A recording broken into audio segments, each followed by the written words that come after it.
Olá, tudo bem? Meu nome é Ana Carolina Matos, eu sou fisioterapeuta e hoje eu vou estar falando um pouquinho para vocês sobre a atuação do profissional da estética nos procedimentos pré e pós-operatórios. Muito bem, então primeiro eu vou me apresentar, contar um pouquinho sobre a minha formação. Eu sou formada desde 2012 em fisioterapia, logo em seguida eu fiz uma pós-graduação em terapia manual e dermatofuncional. A minha paixão eu acabei descobrindo na drenagem linfática, então eu fiz uma formação pelo método Fold na Alemanha e eu fiz a formação pelo método Leduc também na Bélgica, certo? Atualmente eu sou professora do curso técnico em estética da Futura e eu atendo também em meu consultório diariamente com pacientes de pré e pós-operatório. Muito bem, então agora a gente vai falar um pouquinho sobre os tipos de cirurgia, porque normalmente a gente escuta falar em drenagem linfática ou tratamento pós-operatório de cirurgias plásticas estéticas. Muito bem, primeiro, a maioria dos médicos e dos profissionais que realizam procedimentos cirúrgicos, eles acabam indicando que façam um pacote de drenagem com 10 sessões. Mas, na verdade, a gente precisa lutar um pouquinho mais sobre protocolos de tratamento, a gente precisa pensar em plano de tratamento pré e pós-operatório, porque não é somente a drenagem linfática que a gente acaba utilizando. Apesar de ser o principal recurso, a gente tem outras coisas que podem estar ajudando que a recuperação desse paciente seja ainda melhor. Muito bem. Então, primeiro a gente precisa entender o que é uma cirurgia plástica e ela é dividida, se ela é uma cirurgia plástica estética ou reparadora. Então, segundo o Ministério da Saúde, uma cirurgia plástica estética é uma técnica que é feita com o objetivo de aperfeiçoar, melhorar, aprimorar uma certa região do nosso corpo, visando melhorias funcionais, mas também, principalmente a questão da autoestima. Então, algo que incomode, Então, geralmente as mulheres acabam procurando porque tem excesso de pele no pós-parto, porque a pálpebra tá caída, enfim, a gente acaba, se incomodando com algumas coisas com o passar do tempo, e aí a cirurgia plástica estética, ela vem como um prato cheio para nós. Então, ela consegue melhorar principalmente as disfunções que a gente vai evoluindo, desenvolvendo com o passar do tempo, mas também correções de algumas coisas que a gente já tem, mas que incomodam. Quando a gente fala em cirurgia plástica reparadora, ela já vai ter um segundo intuito. Por quê? Porque ela, segundo o Ministério da Saúde, é uma cirurgia que tem como objetivo corrigir deformidades que sejam congênitas ou adquiridas com o tempo, como um acidente de trânsito pode ter gerado uma cicatriz, ou então a pessoa nasceu com algum problema, então a gente tem o objetivo de reparar um dano, certo? Então, não modificar algo estético, mas sim reparar algo que o nosso corpo tenha sofrido. E isso tem um objetivo tanto na questão funcional, mas também, lógico, afeta muito a questão da autoestima, que é o que nós prezamos como profissional da estética. Então, a cirurgia reparadora, ela é tão necessária quanto cirurgias de primeira necessidade, como uma cirurgia cardíaca, como uma cirurgia renal, enfim, ela é tão necessária quanto. O que a gente tem, de procedimentos reparadores mais comuns? Então, seriam correções para pacientes queimados, cicatrizes de queimadura. Às vezes, o paciente tem uma lipodistrofia, uma deformidade relacionada à gordura. E isso não seria uma lipoaspiração convencional, Então, seria aplicado, por exemplo, em pacientes com um lipedema. E também é muito comum a correção do lábio palatal, que aqui a gente conhece como lábio leporino. Então, é muito comum esse tipo de cirurgia reparadora. Mas quando a gente fala em cirurgia plástica, mesmo estética, as mais comuns hoje seria, em primeiro lugar, lipoaspiração, Quem que não quer perder uma gordurinha localizada? Segundo, são as próteses de mama. Então, a mamoplastia de aumento, ela é uma das mais procuradas no mundo. Seguido por a abdominoplastia, que seria a plástica abdominal, a blefaroplastia, a cirurgia para reduzir, o excesso de pele em pálpebras, e a mamoplastia ou mastopexia, redução da mama, entra aí também como uma das mais comuns, mais procuradas nos dias de hoje. Então, agora a gente vai falar especificamente de como nós, profissionais da estética, podemos estar atuando tanto no pré quanto no pós-operatório dessas cirurgias. Quando a gente fala, nós profissionais da estética, nós somos importantíssimos, né? Profissionais essenciais no pré e pós-operatório de cirurgias plásticas estéticas. Nas reparadoras, a gente depende muito da indicação médica e do estado de saúde do paciente, porque pode sim ser necessário um profissional com outras capacitações, por exemplo, uma fisioterapia respiratória, uma fisioterapia motora. Então, é possível que seja necessário um profissional da área da saúde, apesar de estética também ser saúde, mas que tenha uma formação complementar. Então, falamos agora sobre pré-operatório. Então, o que eu preciso pensar num pré-operatório de uma cirurgia? Isso vale para qualquer tipo, né? Mas eu preciso levar em consideração, primeiramente, o tecido que vai ser operado. Então, aonde a gente enxerga é a derme, né, a epiderme ali superficial, mas algumas cirurgias são realizadas mais profundamente, então nós precisamos pensar no paciente como um todo. Mas quando a gente pensa em cicatriz, em qualidade de vida, né, recuperação mais rápida de um procedimento, nós precisamos focar principalmente em um tecido saudável. Então, esse tecido saudável, como ele deve ser? Então, primeiramente, ele precisa ser íntegro, ele não pode ter machucados, feridas, alergias, ele tem que estar saudável. Ele precisa ser limpo, certo? Lógico que durante o procedimento cirúrgico eles fazem a asepsia e a higienização correta, mas quando a gente fala limpo, será que uma acne, um comedão, algum outro tipo de afecção cutânea que esteja ali não pode ser uma fonte de infecção, né, de contaminação? Então, é importante que esse tecido seja limpo. Seguido de hidratação, porque uma pele bem hidratada, ela tá mais fácil de cicatrizar e regenerar depois. Então, não adianta eu querer tratar o depois se eu não tenho um tecido bom no antes. Então, é importantíssimo a questão da hidratação cutânea realmente no pré-operatório. E no próximo item, que também é super importante, é a questão da vascularização. Então, a gente sabe que o sangue transporta nutrientes, o sangue transporta oxigênio, né? Então, o sangue transporta água também. Então, eu preciso que essa vascularização esteja adequada. Então, eu preciso sim estimular a vascularização. Preciso levar sangue para esse tecido para que ele consiga responder com mais qualidade.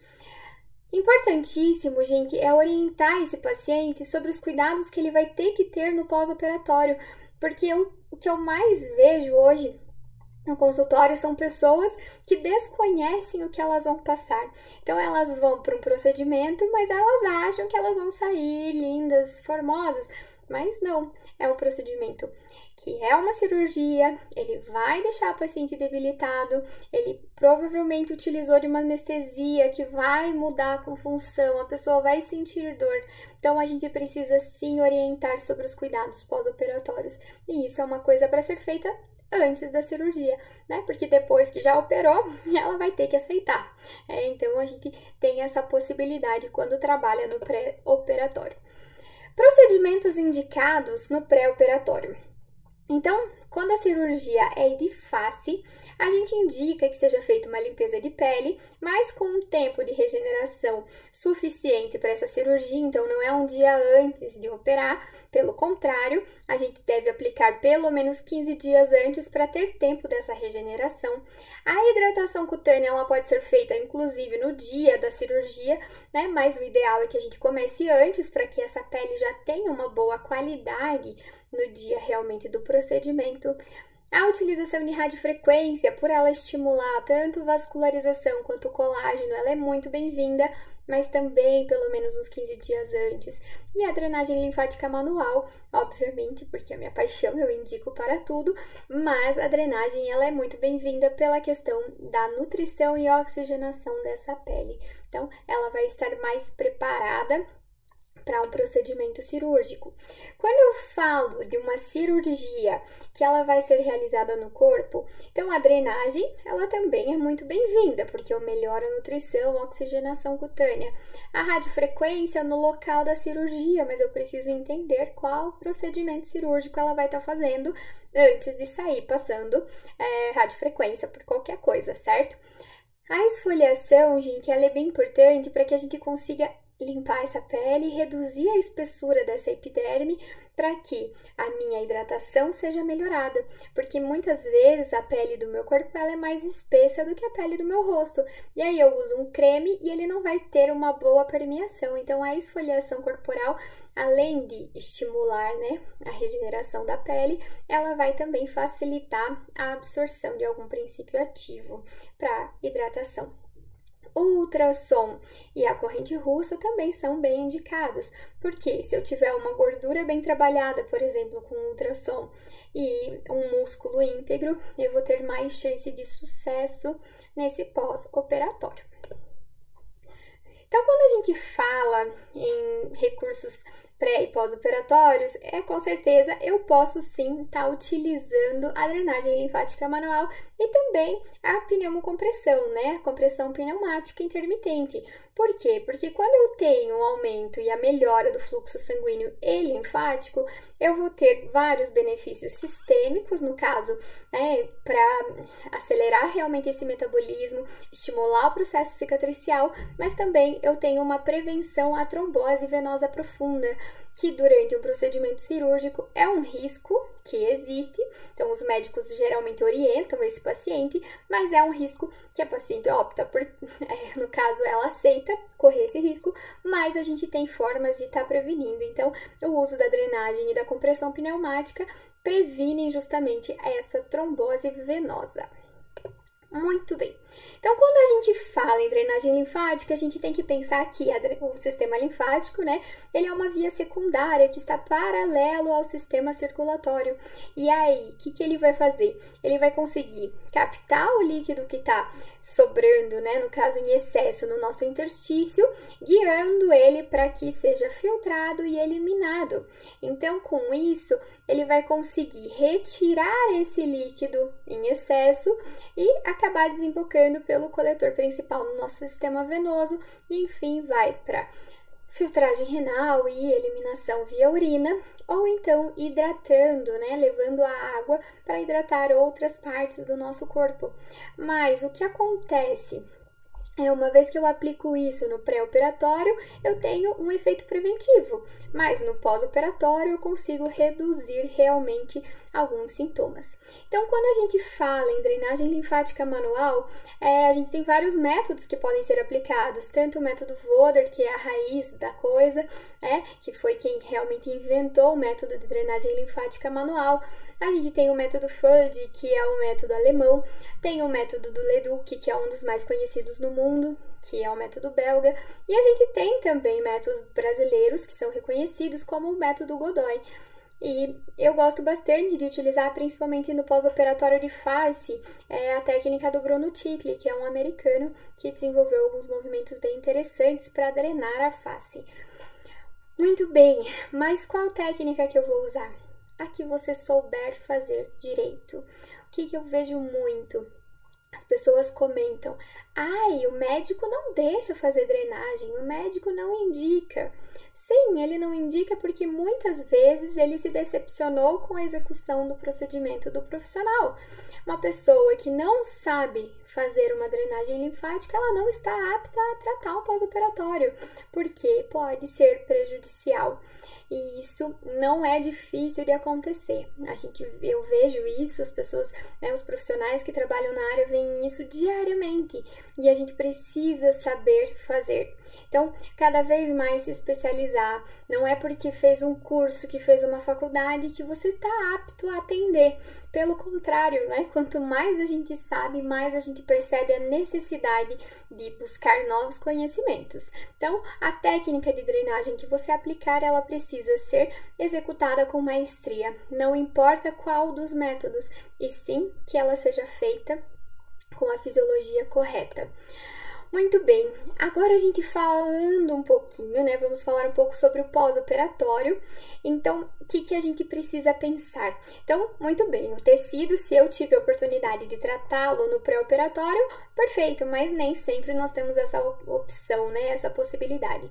Então, eu recebo um tecido lesionado e o que eu preciso dar para ele é uma recuperação. Então, eu preciso buscar a integridade desse tecido de novo, então devolver isso, reduzir o edema, diminuir os hematomas, as equimoses e principalmente o cuidado com a cicatrização. Quando eu falo principalmente, é porque é o que os olhos acabam vendo. Eu não vejo como o mais importante, mas sim a maior preocupação do teu paciente. Com certeza ele vai querer uma cicatriz bonita. Então, nós temos que tentar dar isso a ele. Então, a orientação sobre as cicatrizes e cuidados que devem ser aplicados, ela parte muito de nós. Os médicos e os enfermeiros, o pessoal da equipe do cirurgião, ele orienta, mas quem vai ter contato direto com esse paciente somos nós. Então, nós vamos estar vendo ele todos os dias, ou um dia sim, um dia não, com mais frequência. Então, muitas dúvidas, quem vai precisar tirar somos nós como profissionais. Então, nós temos que buscar, sim, a integridade desse tecido, né? E orientar também sobre alguns cuidados que o paciente precisa ter. Mas, gente, o que é importantíssimo a gente pensar? E que é impossível se submeter a um procedimento cirúrgico e não ter efeitos colaterais, certo? Então, se a pessoa está disposta a passar por uma cirurgia, não significa que ela vai tomar um remedinho na entrada do centro cirúrgico e a hora que ela acordar, ela vai estar linda. Muito pelo contrário, porque essas cirurgias, elas são invasivas e agressivas. Então, elas vão causar muitos danos nesse tecido, nesse corpo, antes da pessoa virar a Barbie, né? E nem sempre ela vai conseguir chegar no resultado que ela tanto sonhou. Então, as dores e os desconfortos, eles são grandes e eles vão existir. Nos primeiros 7 dias, os médicos medicam, então dão analgésico, medicação forte, mas passando o efeito da medicação, a realidade chega e o paciente tem muita dor. Lógico que às vezes é só uma prótese de mama, uma cirurgia rápida e pequena e a dor é menor, mas quando faz cirurgias de grande extensão, o incômodo acaba sendo grande. As equimoses, no caso os roxos, né, elas acontecem, são comuns, principalmente quando o paciente faz uma lipoaspiração. Se coloca uma prótese de mama, até uma abdominoplastia sem a lipoaspiração, as equimoses, ou no caso pode até ser um hematoma, eles são possíveis, mas eles não são extensos. Quando a gente pega um pós-operatório de lipoaspiração, aí sim a gente encontra uma equimose presente e extensa. E isso assusta, principalmente quando a mulher faz uma lipo e o marido, a hora que olha assim, meu Deus, surraram de marreta, né? Porque fica bem roxo, bem marcado. E qual é a vantagem, né? O que é a nossa proposta de tratamento? Fazer com que isso seja reabsorvido mais rápido. Então, a gente tem formas de estar atuando para acelerar, né, a absorção dessa equimose ali. O edema, ele é presente sim, até se ele não estiver presente, a gente precisa desconfiar de algo errado, porque o inchaço, ele é uma resposta do nosso sistema imunológico à lesão. Então, eu preciso de líquido ali, o meu interstício precisa, né, de que tenha o extravasamento para que a gente consiga atrair as células imunológicas, as células de reparo. Então, o edema, ele é necessário, porém, ele não deve ser persistente. Então, a gente vai ter um edema ali, mas que precisamos trabalhar para reduzi-lo e para que a pessoa recupere realmente mais rápido. As fibroses, no início ela até é esperada, mas a gente não pode ter fibrose tardia e persistente. Então, nós drenamos, nós tratamos justamente para prevenir que essa fibrose se instale nesse paciente. A cicatrização, ela é super importante, como os pacientes se preocupam com ela, então a gente precisa. É impossível não ter cicatriz, porque fez um procedimento cirúrgico, de alguma forma cortaram essa pessoa. Se for uma lipoaspiração, é um pontinho pequenininho. Se é uma abdominoplastia, é uma extensão de crista ilíaca até crista ilíaca. Então, é uma necessidade. O cirurgião precisa cortar para operar, mas o resultado final dessa cicatriz é o que vai contar, né? Então, quanto mais fininha, quanto mais bonitinha e mais clara ela ficar, melhor vai ser o resultado final dessa cirurgia. Como que eu posso tratar as dores e desconfortos? Como eu disse, a drenagem linfática, ela é uma das opções, porque a gente tem outros recursos em mãos que são simples e fáceis de executar, lógico que com cuidado e conhecimento, mas uma massagem relaxante, por exemplo, nos ombros, né, região do trapézio, grande dorsal, que vai estar com certeza contraturado, porque você imagina um paciente que não está dormindo na posição correta, está sentado lá no sofá com 7, 8 almofadas, então a postura, né, não está favorecendo. Então as dores musculares, elas vão ser presentes com certeza. Então uma massagem de relaxamento nesse paciente pode ser muito bem-vinda. Orientar em relação ao posicionamento, às vezes está deitado torto, está sentado de forma errada, então isso é legal a gente indicar, né? Cuidado com a forma com que senta, às vezes fica sentada mais para um lado, aí o edema nesse lado que a pessoa está virada, ele acaba sendo maior e aí pode gerar uma fibrose unilateral. Enfim, a gente tem que cuidar muito com o posicionamento do paciente. A respiração, ela facilita muito, porque quanto mais oxigênio, melhor eu vou conseguir nutrir, né, as minhas células, e também ela acalma e aumenta a pressão abdominal, facilitando a eliminação de líquidos.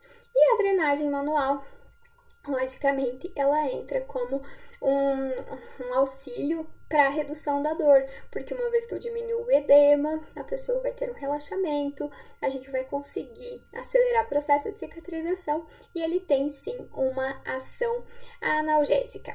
Muito bem. As equimoses, no caso, o roxo, né, famoso roxo, a gente pode estar tratando com a drenagem, óbvio, porque a gente melhora a circulação, aumenta a captação, mas pode ser aplicado ultrassom e alguns cosmecêuticos, quem sabe uma pomadinha, uma aloe vera que hidrata melhor, uma pomada de iridoide, mas isso vai depender da autorização do profissional que realizou a cirurgia. Eu não posso simplesmente acordar e falar, oba, hoje eu vou passar a pomada na fulana.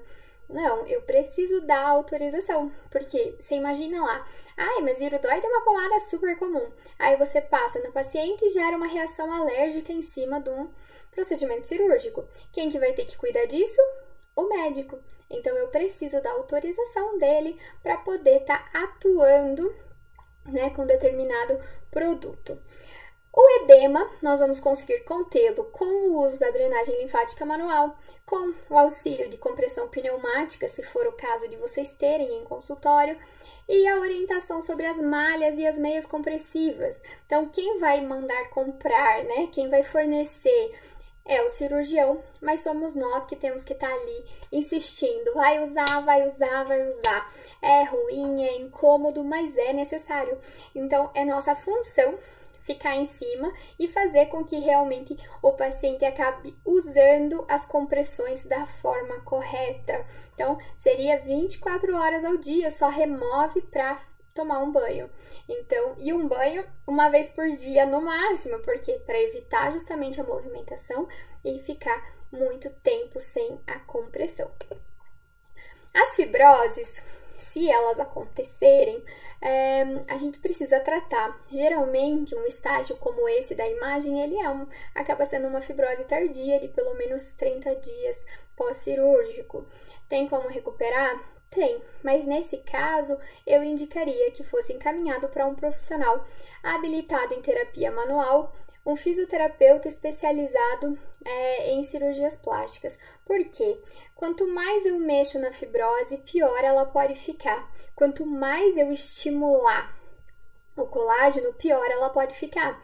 Existe indicação de radiofrequência? Até existe, mas a temperatura, a frequência, ela é diferente do procedimento estético.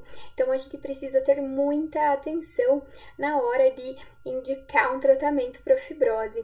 Eu prefiro que seja encaminhado realmente para um profissional capacitado, porque senão ela realmente pode piorar. Eu já peguei vários casos de colegas que, né, acabaram encaminhando para mim a fibrose, a gente tratou, deu uma melhorada e aí eu devolvo para o profissional. Por quê? Porque eu não tenho o objetivo de ficar atender todos os pacientes possíveis do mundo. Lógico que é legal a gente compartilhar os casos, então trabalhar em parceria e não em concorrência. Porque se eu tenho a consciência de que eu não sou apta a realizar esse procedimento, é mais bonito, né? Melhor do que eu realizar sem saber se eu tô fazendo certo. Tudo bem? Então, a gente vai estar orientando o uso de placas modeladoras, que podem estar melhorando o aspecto da fibrose, assim como ultrassom, drenagem linfática, mas a terapia manual de mobilização de fáscia, ela dá um resultado muito legal. E isso é função do fisioterapeuta e não do profissional da estética. Muito bem. Quando a gente fala em cicatriz, é legal a gente pensar de que para uma cicatriz ser bonita, eu volto lá naquele comecinho da nossa aula.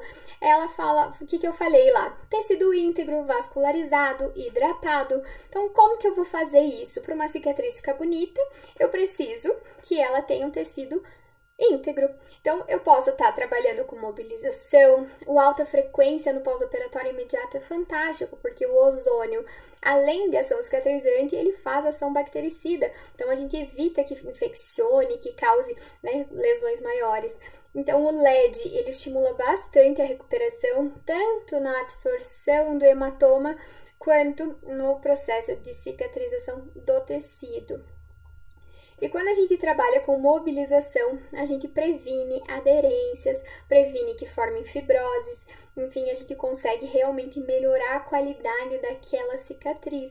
E podemos também, lógico, associar com cosmecêuticos, com pomadas específicas de cicatrização, geralmente de indicação médica, né? Quando a gente fala geralmente, é porque nós precisamos sim da autorização, né? E que o médico oriente esse paciente, porque nossa função é tentar complementar essa recuperação, mas o cirurgião responsável, ele tem, né, autonomia sobre o que esse paciente pode ou não estar fazendo. Então, a cicatriz, né, no caso, a cicatrização, ela passa por 3 fases. Então, a primeira fase, que são os primeiros 7 dias, né, na verdade, de 1 até 5, a gente tem a fase inflamatória aguda, né, que tem sangue, que tem bastante proliferação, a gente tem quantidade aumentada de neutrófilos e macrófagos, que eles estão ali buscando recuperar. Quando eu passo, a partir de 5, 7 dias, que eu entro na fase proliferativa, então eu vou ter a formação, ali eu vou ter um trabalho grande de fibroblastos e eu vou começar a fazer o tecido cicatricial. E quando eu chego nos 30 dias, eu vou ter uma fase de remodelação em que o meu tecido fechou e eu fico com essa cicatriz. Então, eu preciso entender muito bem sobre essa fase de cicatrização para eu poder indicar o tratamento e saber qual é o momento que eu devo atuar. Então, a gente sabe que as cicatrizes, elas podem ser divididas em 4 formas. Então, a cicatriz atrófica, que é mais comum em paciente que tenha um histórico de acne, que são aqueles buraquinhos na face. A cicatriz queloidiana, que ela tem uma desorganização de colágeno, então ela tem um aumento tanto na espessura quanto na altura e coloração mais escura.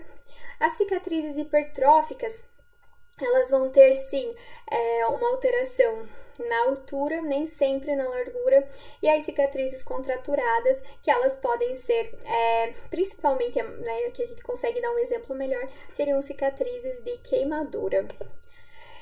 Então, eu só vou comentar um pouquinho para vocês entenderem sobre os processos cirúrgicos, que a ideia dessa aula é mais focar em qual a nossa atuação, mas não tem como sabermos como atuar sem conhecer quais procedimentos podem chegar na nossa mão.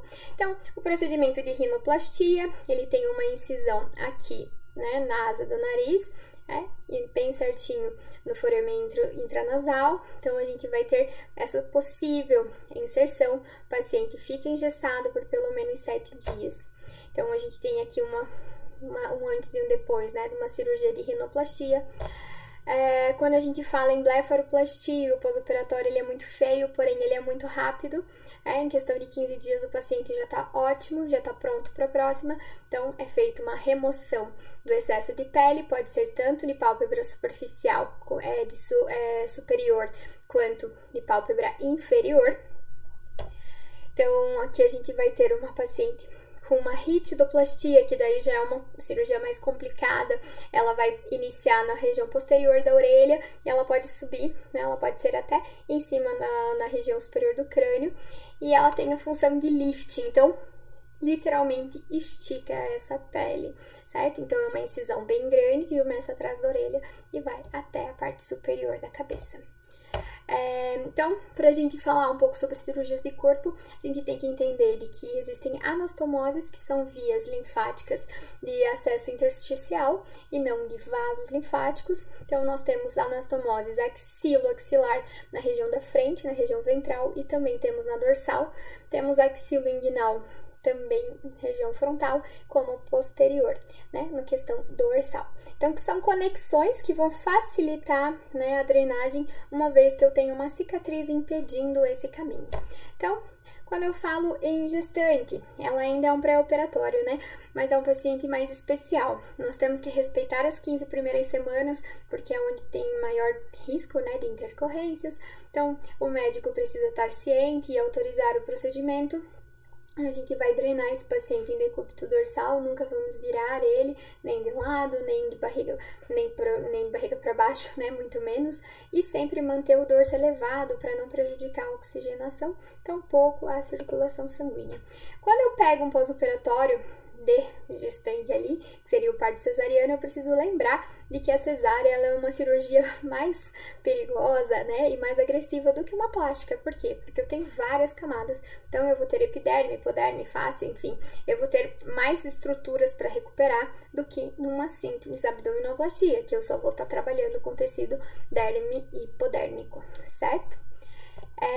Então, o que eu posso fazer no pós-parto? Eu posso usar meia compressiva, eu posso usar compressão pneumática e a drenagem linfática com indicação médica, principalmente nos membros inferiores, porque geralmente os braços não vão estar incomodando tanto, né? E se for uma cesárea, ela teve anestesia. Então, os membros inferiores, eles ficam mais debilitados e tem um edema aumentado devido à anestesia. Então, a gente usa anastomose, né, levando o líquido para cima, tudo que for acima da cicatriz. Então, a abdominoplastia, a gente vai ter, né, 3 opções de cicatrizes. A gente tem a abdominoplastia completa, nós temos a de âncora, que é a modificada, e tem a mini abdominoplastia, quando não tem tanto tecido para ser retirado. Então, a cicatriz, ela pode ficar um pouco mais larga, dependendo dos cuidados. Então, por isso que o paciente precisa andar arcadinho no início. A cirurgia de prótese de mama, ela pode ser colocada tanto por cima do músculo quanto por baixo do músculo, e ela pode ser feita por vários tipos de incisão. Então, axilar, mamilar ou a incisão inframamária, quem define isso é o cirurgião, certo? E no pós-operatório a gente pode e deve usar compressão pneumática e meia compressiva para a questão de evitar a trombose, e a drenagem linfática manual com a recomendação do médico. Então, uma cirurgiazinha bonitinha aqui. A gente precisa pensar em prevenção de estria, melhorar a qualidade do tecido, enfim, é uma cirurgia simples, mas que depende de cuidados. Então, aqui tem um exemplo de uma prótese transaxilar e um antes e um depois, né, de uma prótese de mama, que muda realmente a autoestima dessa pessoa. Então, a mamoplastia, que é a redução, né, e o lifting dessa mama, a cicatriz geralmente fica em T, então retira o tecido que está sobrando, e aí a gente vai ter um resultado de uma mama mais levantada, mais sustentada e também mais volumosa, né, porque ele vai ficar mais definido. Essa cirurgia pode ser com ou sem prótese. Então, aqui a gente tem intercorrências, então é importantíssimo, eu sempre coloco isso, de que você precisa ser capacitado, porque quando aparecer um caso desse aqui na tua mão, você precisa saber o que fazer. Se você não sabe, você manda para quem sabe, porque o risco de dar uma meleca é grande. Então, muito cuidado e muita atenção antes de botar a mão em um paciente pós-operado. Então, a gente tem a braquioplastia, que é a cirurgia de lifting de braço, então, que é retirado, né, o excesso de pele desse braço, mede e retira justamente o que está em excesso, para não limitar o movimento, e aí a gente tem um resultado bem interessante. Então, aqui é um resultado mais visível ainda, né? Então, principalmente em pacientes mais envelhecidos ou que tiveram grande perda ponderal, né? Perderam muito peso. Então, na cruroplastia também é o caso para quem perdeu muito peso, que é a remoção de pele em excesso da região interna da coxa, que pode ser feita uma cicatriz somente no ângulo ali da região da virilha, ou então uma cicatriz que desce até a região medial do joelho. Também é um procedimento que pode ter intercorrências e eu dependo de saber como manusear isso. Então, importantíssimo se especializar, ir atrás de conhecimento e saber de que quanto mais a gente estuda, mais medo a gente acaba tendo, porque sabe dos riscos que o paciente pode estar sofrendo, certo? Então, eu sei que eu falo rápido, mas eu imagino que foi bastante conteúdo. Estou à disposição para tirar qualquer dúvida. Aqui tem meu e-mail, meu telefone, vocês podem procurar também nas redes sociais e qualquer coisa que eu possa estar ajudando vocês, eu fico à disposição. Então, muito obrigada e até a próxima!